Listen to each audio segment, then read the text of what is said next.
Hello and welcome back to Three Things with JR, episode 104. Did you see me on TV this week? If you're in the Charlottesville area, you probably did. If you watch NBC 29, the local news, that's right, I was on the news. If you're on my Facebook, if we're friends, you probably saw it posted on my timeline because I shared it and tons of you commented and liked it and such.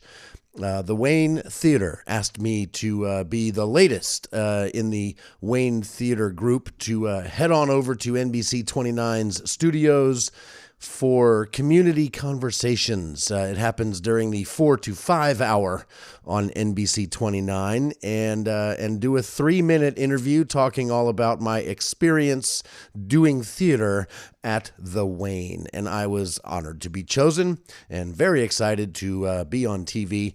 And by all accounts, looks like the interview went really well. The people at the Wayne were really happy with how it went. And a bunch of people are commenting. The worst comment I got was from an old friend, a guy I used to go to church with. He still goes to church, does the whole God thing, even though I don't. We still remain friends. He's actually been on this show. His name is Dean Farrell. He made a comment that apparently I reminded him, hopefully just physically, of Alex Jones, which...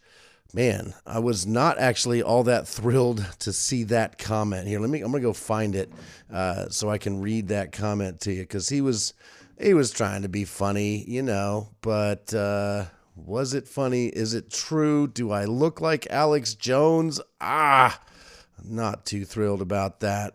Let's go see. Where's my comments on this thing? Yeah, a bunch of comments. All right. Dean Farrell says... And he's, I don't know why he's typing in a way that is mimicking, like talking like a child, but I'm going to read it exactly as he wrote it. He says, "That's great, but wow, at first glance, I thought Alex Jones. Your voice is tweeter, though." That's his comment. And so he's saying...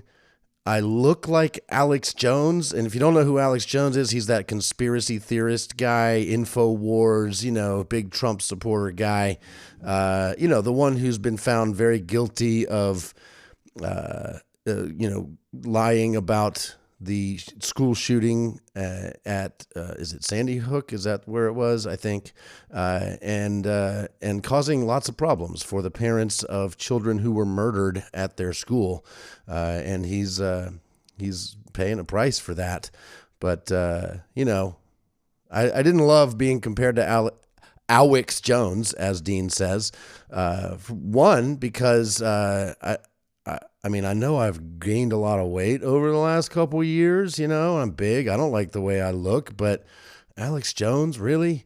But at least he wasn't comparing me or saying that what I had to say reminded him of Alex Jones. So that's good. I just hit haha as a reply on that. And then he must have been glad that I wasn't offended by his comments. So he follows it up with, "Good. Getting a wider recognition for the art/work you're doing.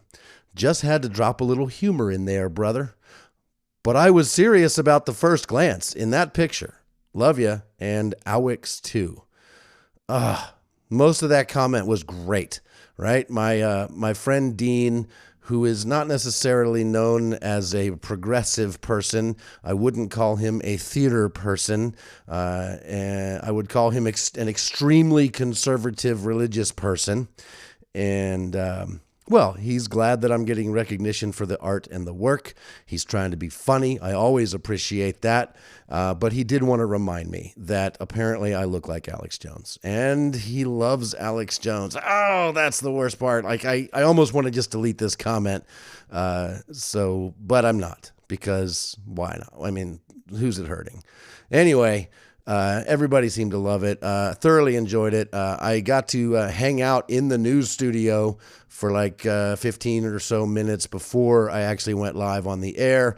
I literally was standing 10 feet away from the weatherman as he gave his entire weather forecast, watching him. He didn't even go in front of the green screen or nothing, but it was pretty cool. I enjoyed watching how the news gets made. Biggest surprise is that there's literally no camera people in the studio. All of the cameras are mounted, hung from the ceiling right next to the teleprompters, and there's nobody in there manning the camera. You know, there's no big camera with a guy standing there moving it and focusing it and zooming in or zooming out or anything like that. I was expecting to see 2 or 3 cameramen in the studio, but that's just not necessary when you've got great cameras that can be mounted and aimed and controlled by someone else in the control room. They get to do all of the stuff. So yeah, no cameras. A surprisingly relaxed environment for, the news. So there you go. I was on TV. It was fun. Go see theater. The Wayne is doing some great stuff. Dial M for Murder, Nonsense, the importance of being earnest coming this fall, and the one I'm excited about, Little Shop of Horrors, coming in the spring. I will be auditioning for that. I've got to learn the songs and figure out really where does my heart lie. Is it in the voice of the plant, the mean green mother from outer space, Audrey 2, or am I more of a mushnik, the flower shop owner? I could see being either one.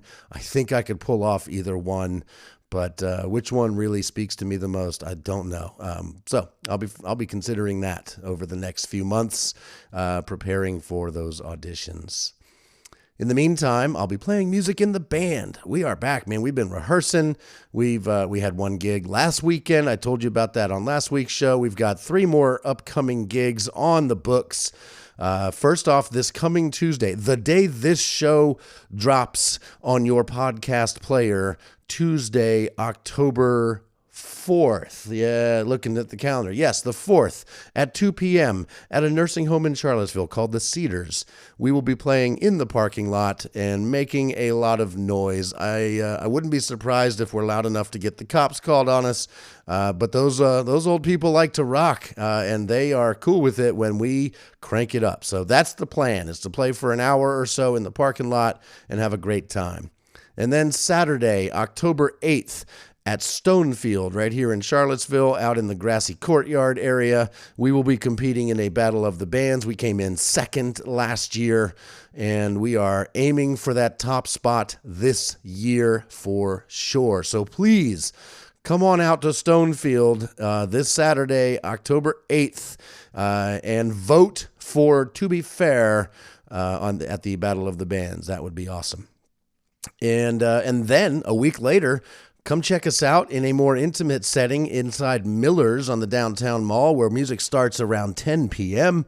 And we'll be playing a lot longer, 2 or 3 hours late into the night. And we will be rocking the joint. We've got some new covers to do and our brand new songs. And our brand new songs are almost here. You heard snippets of them last week on the show. I am told by Gary we have the final mastered versions of the songs. I don't have them yet. And if everything goes according to plan, they will be debuted in full, in their entirety, here on this show next week. So definitely come back for that. And hopefully that lines up with us releasing them on streaming platforms and such. So I think that's the plan, but either way, those new songs are coming soon. Love Will Find a Way and Transparent. We're very proud of those songs. We recorded them earlier this year at Mountainside Studio in Charlottesville. We think they've come out wonderfully, and we're excited for you to hear them under our new band name, To Be Fair. ToBeFair.com. ToBeFare.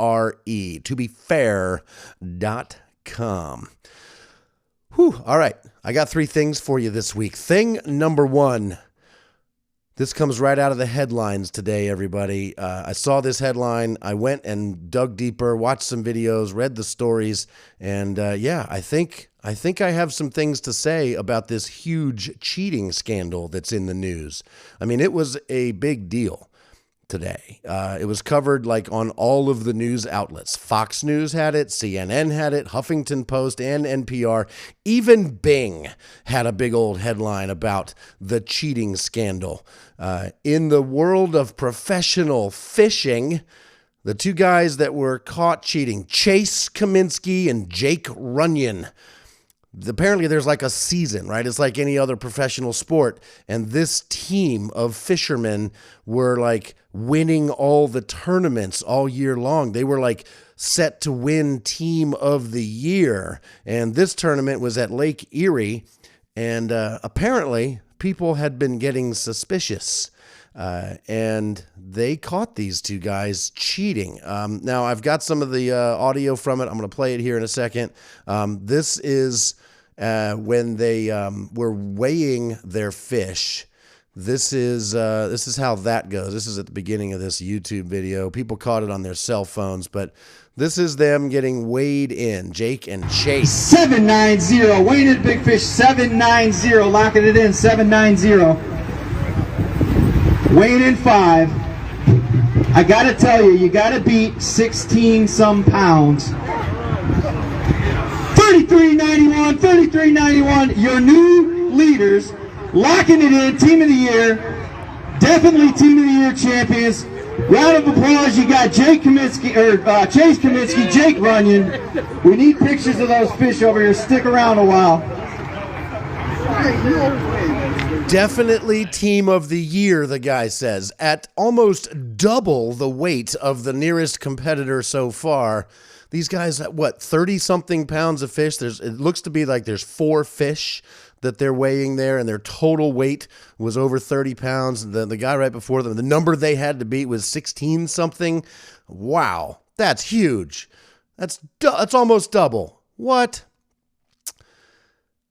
But then the guy who's running the tournament, his name is Fisher.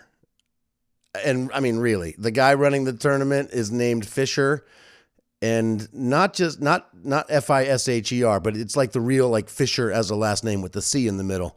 I mean, how cool is that? Of course, that guy's running a fishing tournament, but he decided to cut the fish open right there in front of everybody. This is like taking place in a parking lot.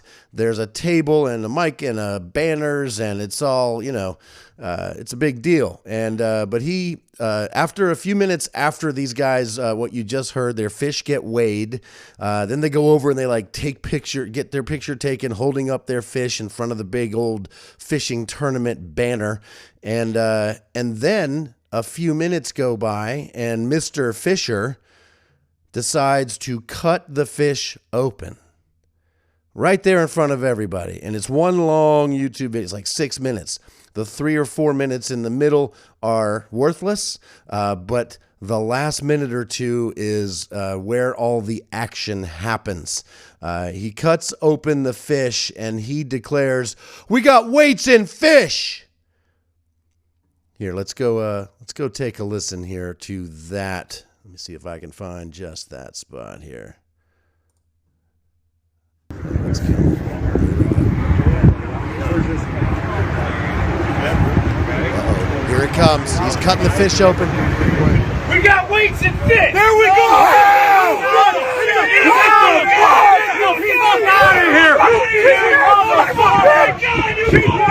And now everybody at the tournament is yelling at the people who were cheating. Lots of F-bombs to be dropped. The guy who just cut the fish open is like pumping his fist in the air, almost like he's punching, but he's kind of like happy at the same time, because I think everybody had been suspecting these guys of cheating for a long time, and now they finally have proof. Why they have not been cutting the fish open for the winners at fishing tournaments ever since the beginning of fish tournaments, I don't know. Seems like that would have been a good idea, an easy way to figure out if someone was cheating. Maybe the people in the fishing world thought, hey, we're fishermen. We're honorable people. This is an honorable way to live your life, to earn your living. This is not a place where cheating is going to happen in the world of professional fishing. Until you remember, there's like hundreds of thousands of dollars on the line for the winner of these tournaments, and the way you win is to simply catch fish and then weigh them. And if nobody's going to bother to cut the fish open, of course people are going to throw extra weight into the fish. You throw hundreds of thousands of dollars on the line, you will bring out the worst in people for sure.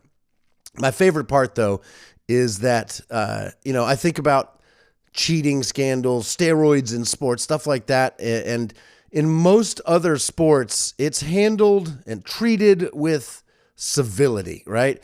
There's usually like a long investigation. There's a committee involved. There's some science. There's a press conference. And the suspected cheater is usually treated with civility.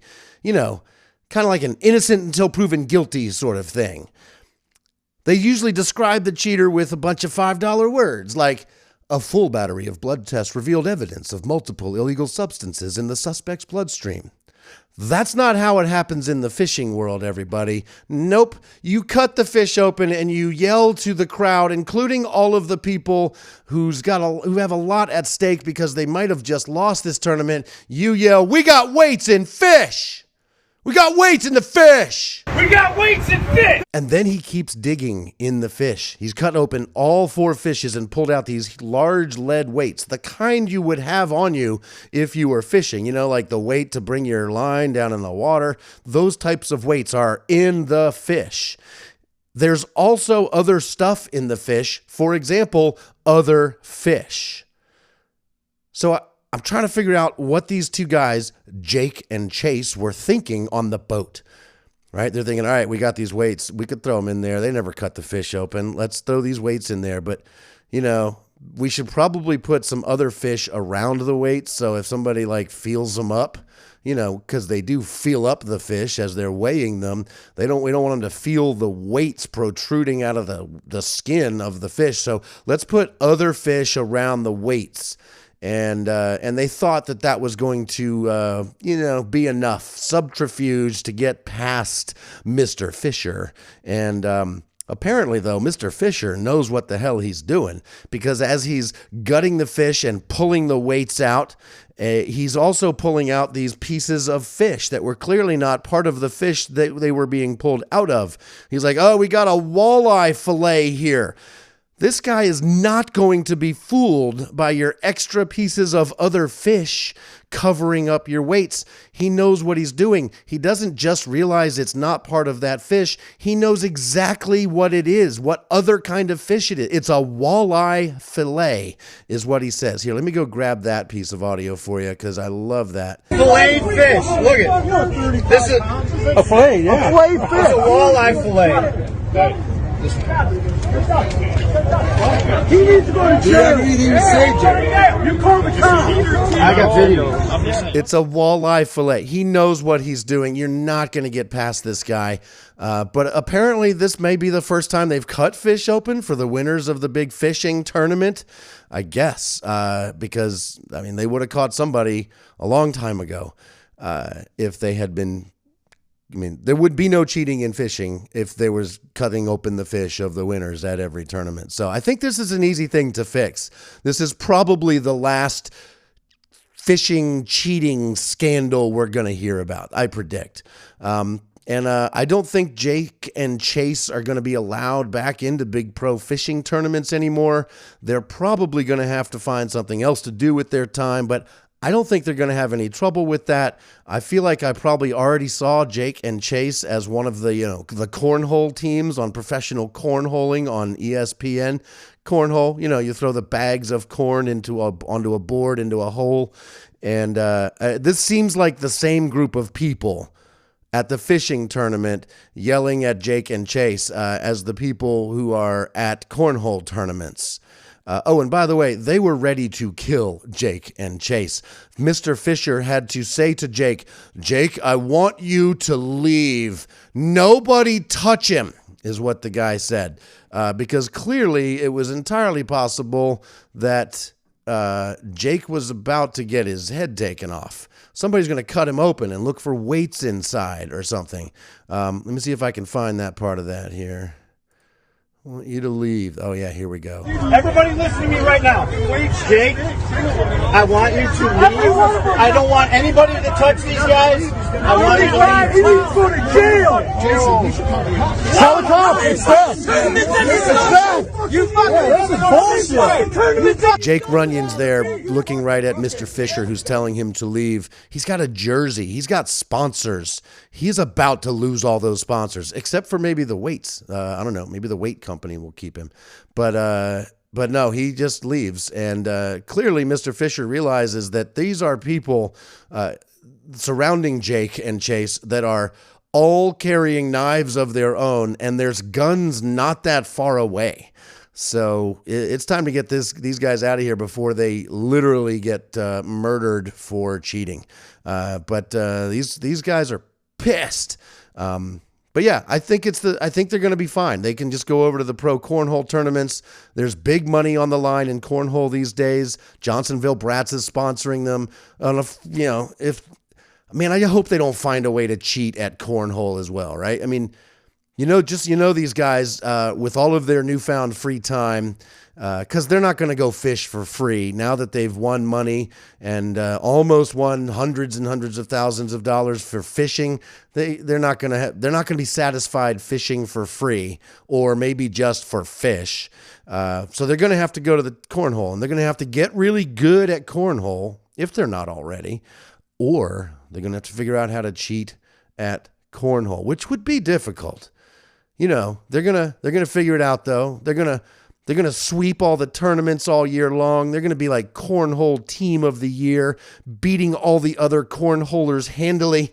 And then right after they've been declared the winners of the cornhole Super Bowl, someone is gonna cut those cornhole bags open and yell, "We got green beans in the corn bags! Hey Jake, you better get out of here. These fellers might just kill you right now." We got weights and fish. There we I had no idea. I had so much to say about the fishing cheating scandal, but there you go. That's thing number 1. We'll be right back with things number 2 and 3. Nothing I can say. Change your mind and stay. So I'll see you later today.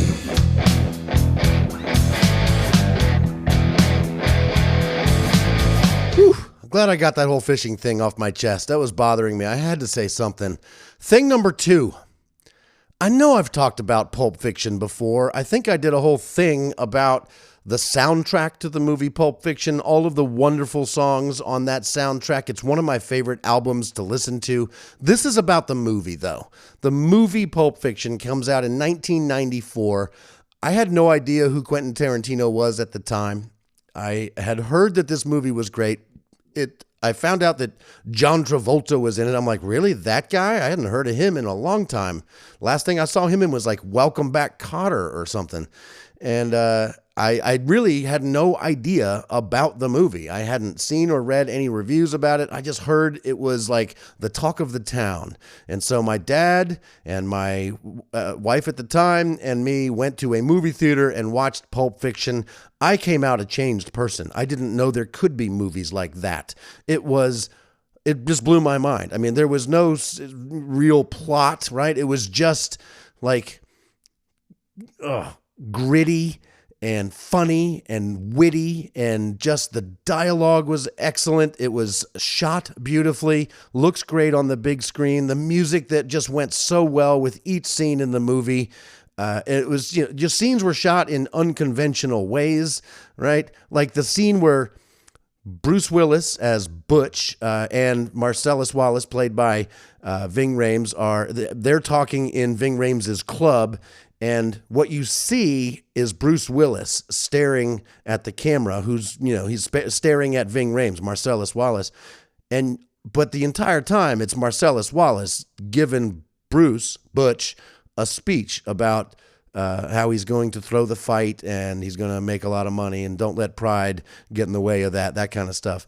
You don't even see Ving Rhames as Marcellus Wallace the entire time, except for the end of the scene where you see the back of his head.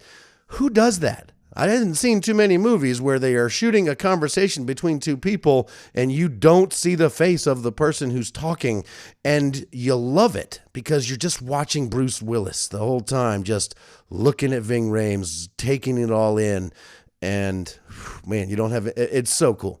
Things like that, just totally different. Movie making was done in a whole new way thanks to Pulp Fiction. So many other movies came out that were inspired by this new unconventional way of making movies. And neither my dad nor my ex-wife loved the movie. I think my dad kind of liked it. My dad said something like, I liked it, but the problem is it glorified all those horrible things in the movie, the crime and the drugs and all that. And I think people are going to come out of that thinking that stuff is cool, and they're going to go do it. And I don't know. I kind of doubt that people went and got hooked on heroin just because of the movie Pulp Fiction. I mean, I guess that's possible, but unlikely, right? Because clearly heroin didn't do anything good for the people in the movie, right? I mean, Uma Thurman's character snorts it and then almost dies.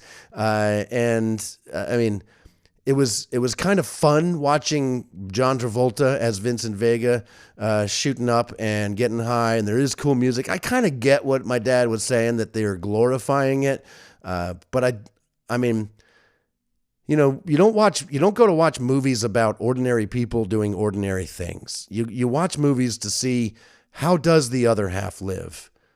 And I'm just now realizing you couldn't hear the audio when I was playing the fishing stuff. Oh, well, I'll go back and cut it in. So if you're wondering why that sounded weird, it's because I added that in later on in post. I forgot to hit record on the computer sounds. Anyway, that'll happen. But we're back. Pulp Fiction. I loved it. I don't think it glorified it. I think it just exposed it for what it is. I mean, Vincent Vega dies because of his chosen lifestyle. Uma Thurman almost dies because of his chosen lifestyle. Ving Rhames as Marcellus Wallace gets treated very badly because of his chosen lifestyle. I mean, nothing good comes of these things. Bruce Willis did get away, though, but he had to go through a lot to get away. Anyway, here's why I'm even bringing up Pulp Fiction, a movie that is now 28 years old. Am I doing math right? 94, 04, 14. Yeah, we're 2 years away from 2024. So 28 years ago is when this movie came out. Holy crap. And you know who's never seen it? My girlfriend, Kiki. Now, I've known this for a while, but there's never been like a great time to show her Pulp Fiction. One, it's a long movie, and it's not exactly action-packed the whole time. Right? And for Kiki to watch a movie at home on our comfortable couch, she's probably got an electric blanket on, keeping her warm, her dog Rocket by her feet. We've probably just eaten a meal while watching the first part of the movie. That meal settles in, and, she had to get up at 5 a.m. to go do horse things. There's very little chance that she's going to stay awake if we don't start the movie early in the day. So we did. We started it at 6 o'clock in the afternoon, and we got through a couple, an hour-ish into the movie, and then it was time to stop. Horses had to be taken care of, sleep to be had, things like that. And I could tell that she was paying attention, which is not something Kiki always does when we're watching a movie. When I watch a movie, my phone is not something I pick up and look at unless whatever I'm watching sucks. And when I watch stuff, if it sucks, I just stop watching it and I go watch something that doesn't suck.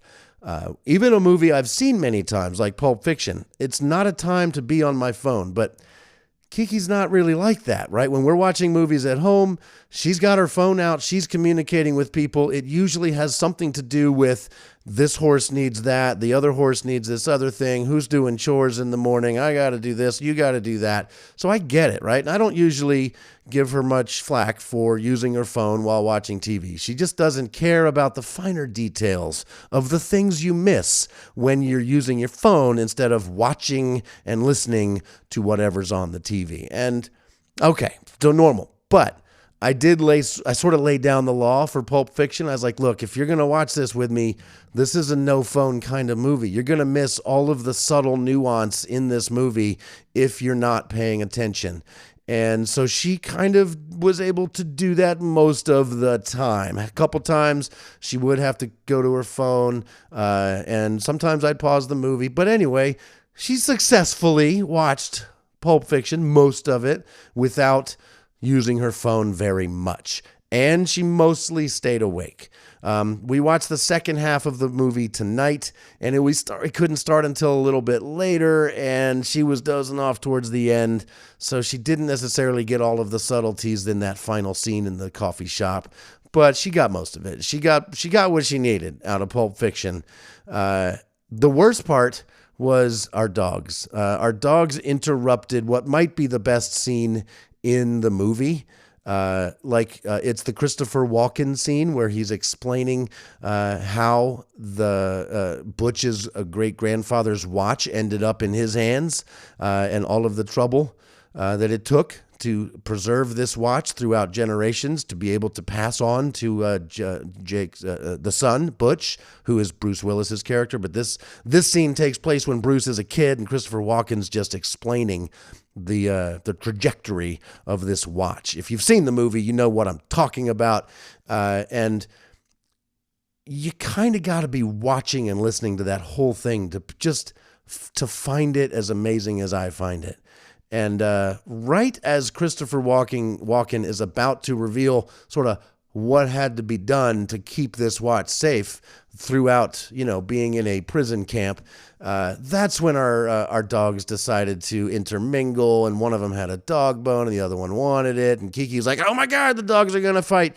And so all of that's so I had to rewind it. The benefit there, I got to watch that scene twice. She got to at least catch what was kind of funny about that scene.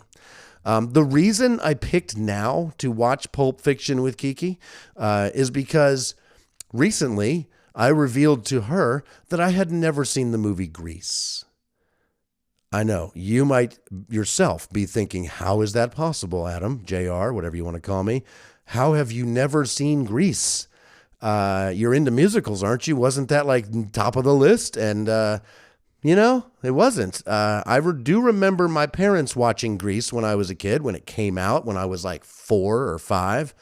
And I vividly remember certain scenes, like towards the end at the carnival, where they're all singing with all the people in the rides and the stuff like that. I kind of remember seeing that scene, but I have no idea, or had no idea, what the rest of the movie was all about.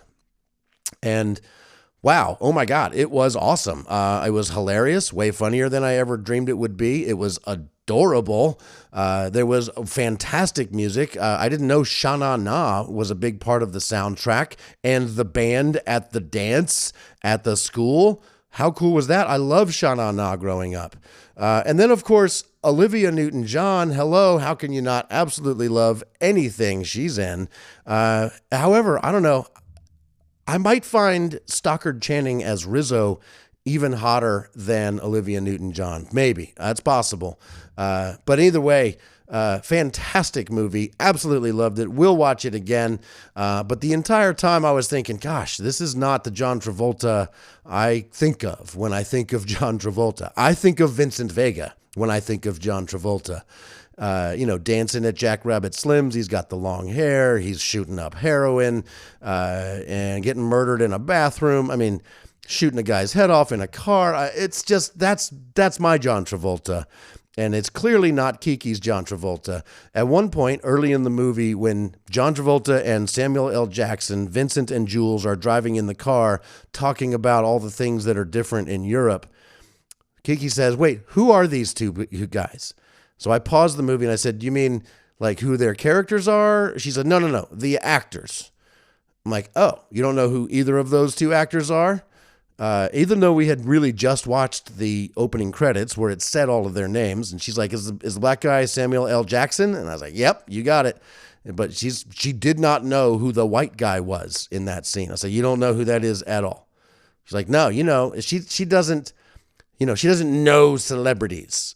She doesn't pay attention. She doesn't care about like who's who in Hollywood, right? So she didn't know. She doesn't know these actors. She knows a select few. The hot guys she knows.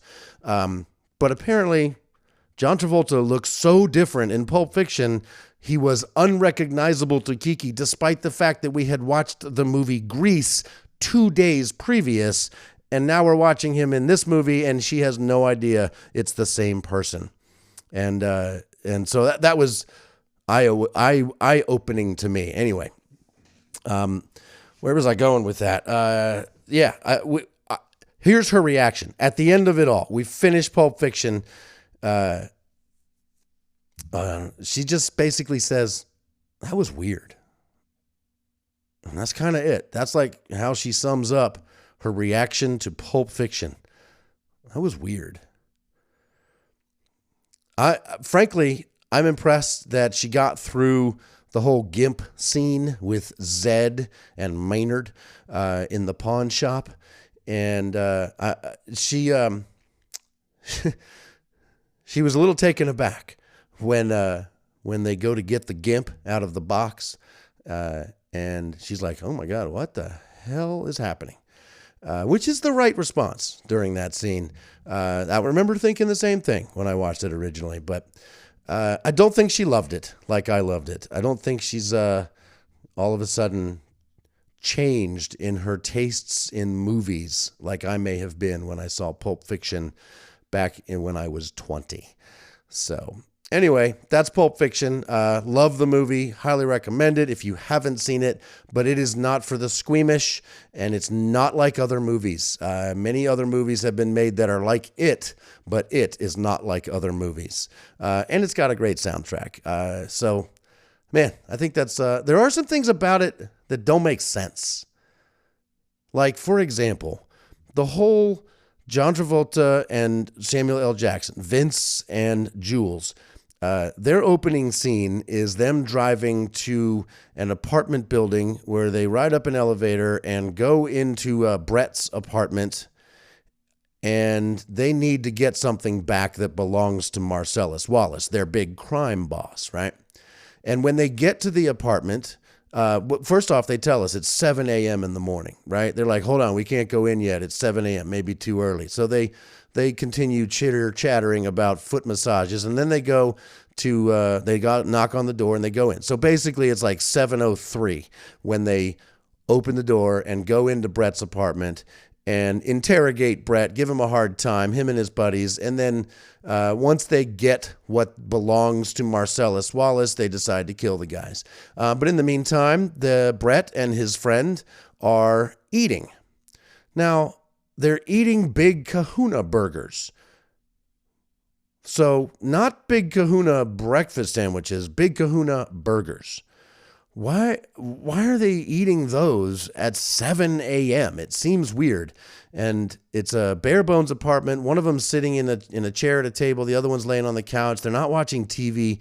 It's just like these two guys got up early, went and got burgers at a burger place for breakfast at 7 in the morning, didn't eat them at the burger place, but brought them back, or maybe they had them delivered. I don't know. Was that a thing in 94? They're eating them just sitting there in silence, eating Big Kahuna burgers at 7 a.m. Maybe they had an appointment. I don't know. Either way, seems kind of weird. And then to further that, as that story progresses, that part of the movie, later on they need some help with some cleanup. So they call their boss, Marcellus Wallace, who calls in the Wolf, to come in and help them clean up a big mess that they have made.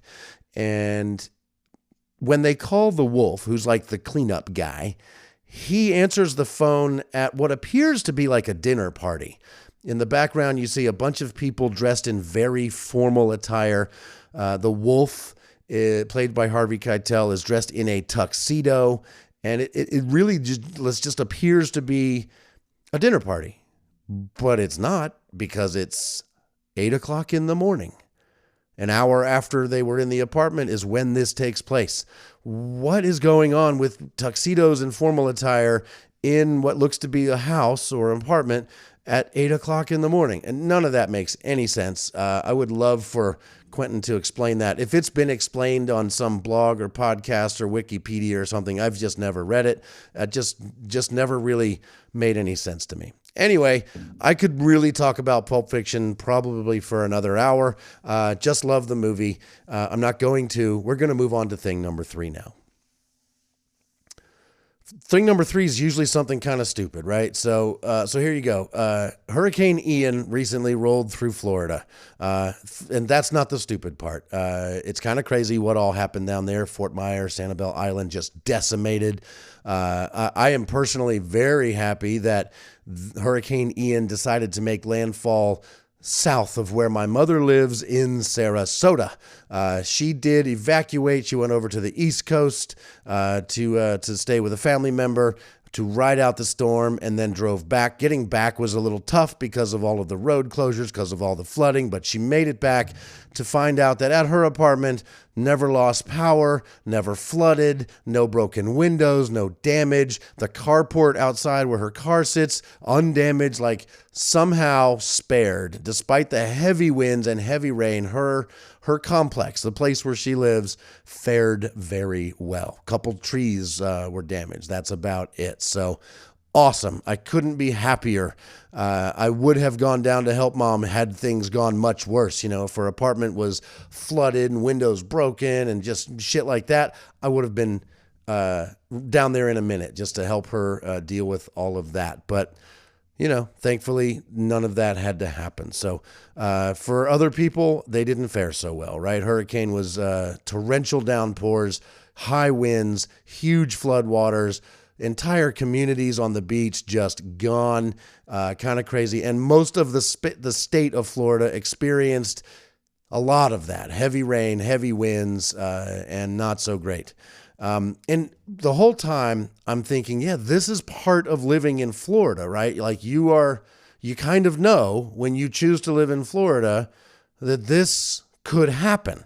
Right? It could happen to your beachfront community. Hell, it could happen to your inland community, depending on the storm. It's not just beachfront that is going to feel the brunt of major hurricanes right down there in the place where major hurricanes happen. So if you choose to live in Florida, you're choosing to risk a hurricane changing your life in some drastic way. And so it's hard to feel too bad for the people. I mean, maybe the ones that died, that sucks, right? That they had to lose their lives for this. But it just made me think that I haven't done it. I'm not this mean and calculated, but it kind of feels like something I want to do.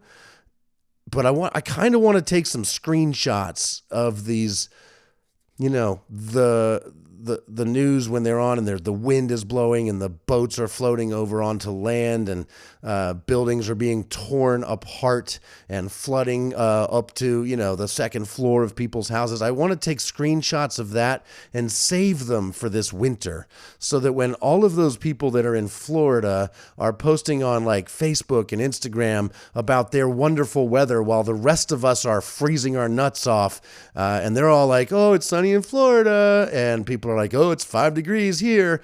I think it might be a good time to remind them that it's not always sunny in Florida. And one of the things we don't have in most other places in the country is hurricanes that remove entire communities from the map. So there's that. I mean, not that stuff doesn't happen in other ways, but I mean, you're in Hurricane Alley down there. So anyway, it's kind of a stupid thought I had. I'm not going to do it. I'm not going to rub it in your faces that you had to deal with a hurricane and I didn't. But you know, this winter, when you try to remind me that you're in warm weather and I'm in cold weather. Also because I'm happy being in cold weather. I don't mind being cold. Being cold is it's a good thing for the body and the mind, and it's great to have seasons. Right now, here in Virginia, we are transitioning from summer weather to winter weather. We're having just a beautiful autumn so far. The days aren't hot anymore. The nights are nice and cool. Even this rain wasn't bad, which is actually the remnants of Hurricane Ian. I don't know. I'm just enjoying Virginia for what it is, which is, in my opinion, has the best weather because you get everything. You get the the heat and humidity in the summer, sometimes the dry heat. You get the really cold times in winter, but not for too long. It's not like it's in Canada or something. And you get everything in between in fall and in spring. And it's just these wonderful extreme seasons, but not as extreme as the places where it's just like that all the time, right? Like it's not as hot and humid as it is in Florida here in the summer, and it's not as cold and blustery in the winter as it might be way up north. It's somewhere in the middle of all that. We just get the best of all of it for just the right amount of time so that when summer's over, you are ready to throw on your long pants and your sweatshirts and your winter coats, and then you get to go skiing and then enjoy all of what winter has to offer when you get a real winter. And then as you're finally getting sick of that, it starts to get warm again and things turn green and you can start to go outside and enjoy warm weather in shorts and t-shirts. I just love the weather here in Virginia. And so for those of you in Florida, I do not envy you in hurricane season, and I'm not jealous of your wintertime photos where it's t-shirt weather, because I don't want t-shirt weather. I wasn't planning to rant on that this whole time, but there you go. Things 1, 2, and 3. We got weights in the fish. People who love should always love people. People who care put their souls on the line. People of faith have something to live for. But people who hate are just wasting their lives. Pulp Fiction and Florida. All right, that's it. I'm out. Hopefully I'm back next week with 2 new songs by To Be Fair, debuting in their entirety here on this show. That's the plan. Gary is in charge of that. He's listening. He will send those files to me soon, I promise, so that we can get them out. And hopefully they'll be available for streaming on your favorite music streaming platform ASAP. I'm JR. Thanks so much for listening. We'll see you next week. Everybody say people who love should always love people. People who care put their souls on the line. People of faith have something to live for. But people who hate are just wasting their lives. People who hate are just wasting my time. We got weights and fit. There we